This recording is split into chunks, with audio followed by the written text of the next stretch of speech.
রাতের বেলা রুটি তরকারি করব বলে ফ্রিজ থেকে ডিমটা বের করে সেদ্ধ বসিয়েছি। এমন সময় কর্তামশাই এসে বলছে পেছন থেকে, গিন্নি একটুখানি বিরিয়ানি করলে কেমন হতো, রোজ রোজ ওই রুটি তরকারি আর ভালো লাগে না খেতে। আচ্ছা ঠিক আছে, দেখা যাক কি করি। তো ঘরে চাল ছিলই, সেটাকে ভিজিয়ে দিয়েছি ফটাফট।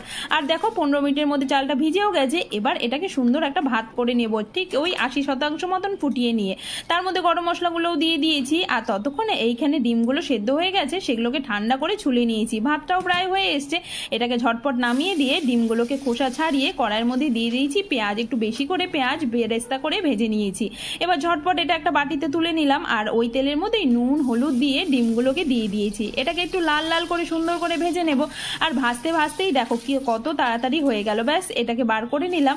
এবার ওই কড়াইতেই দিয়ে দিলাম কিছু আলু। আমার বাড়িতে আবার আলু ছাড়া বিরিয়ানি চলে না, তা সেই যেই বিরিয়ানি হোক না কেন।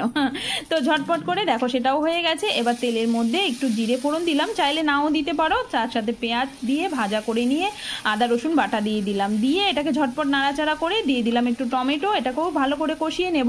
আর কষাতে কষাতেই এর মধ্যে হলুদ গুঁড়ো, লঙ্কা গুঁড়ো, নুন আর তার সাথে দিয়ে দিয়েছি দেখো বিরিয়ানি মশলা, জিরে গুঁড়ো, ধনে গুঁড়ো দিয়ে ভালো করে মেশাবো। ওপর দিয়ে এই হাফ বাটি মতন টক দই দিয়ে দিলাম।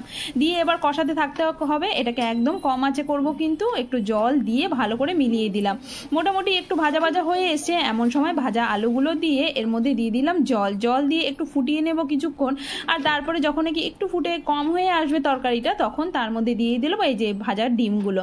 আর একটু নাড়িয়ে চাড়িয়ে নিয়ে আর একটু ঝোলটাকে কষিয়ে নেব। তার উপর দিয়ে এই যে ভাতটা দিয়ে দিলাম, যেটা 80% বানিয়ে রেখেছিলাম সাজানোর জন্য। ওপর দিয়ে বিরিয়ানি মশলা, একটু ডিম, তার সাথে দিলাম বেরেস্তা করা এই পেঁয়াজ কুচি, তার সাথে এই যে একটু স্যাফরন ওয়াটার আর কি, যেটা দুধ দিয়ে ভিজিয়ে রেখেছিলাম। দিয়ে কাঁচা লঙ্কা দিতেই তৈরি হয়ে গেছে একদম গরম গরম বিরিয়ানি। কর্তামশাই তো একদম চেটে পুটে খেয়েছে।